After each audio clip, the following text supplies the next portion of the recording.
how high jump is it can have a long duration of hours on ends. So I was thinking about how you have your water and all that, but like I want to talk about like your training and your preparation of your high jumping. It's like, what is a typical day of an Olympian high jumper for you, Joel? What? Yeah, so a training week typically, like through the season, can be split up in terms of your running, like plyometric sessions, weight sessions, and technical sessions as well. So it would depend on what day. So one day it might just be kind of getting a bit of an endurance up, or just doing some running that kind of emulates what you do in your run up. So it might be going around the curve.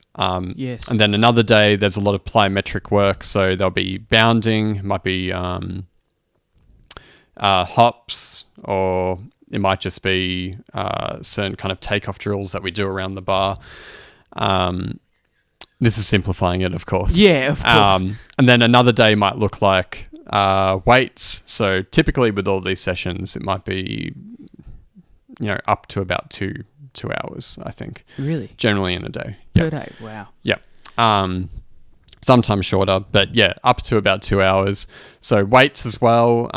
We'd kind of, obviously we're going for just really we're trying to just cultivate like explosiveness and power without putting on any muscle mass. Yes. Like without putting on any muscle or because hypertrophy. Yeah. Because the more weight, the more you got to get up. So makes a lot of sense. Yeah. So you want to keep as light as possible. So it'd be heavy weights, and then technical sessions. I do those twice a week, which will involve actual jumps, and you have to space them across the week because you can't jump every single day. Yeah, because it's fatiguing.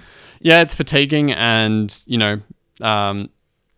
in the name, but your body and for your ligaments, you have to have a bit of a strength base to kind of offset the stresses that you're putting through your body. Yeah, so, especially, am I right in saying the knee is 100%. having a lot, like the main impact? Is the knee the main, right? Yeah, so your knee, your ankles, you have to be really strong in those areas. But I have patellar tendonitis, which I've had for years, which makes sense. You're putting huge amounts of force through your takeoff leg on a takeoff. And if you don't have enough strength, then that's going to get to it, and you get these conditions. So it's pretty common. So what does that do to your knee? What is that? Just the tendon literally will start to break down a bit. Right. And how do you manage that? Yeah, so it's just a strength training. I pretty much do constant rehab or prehab.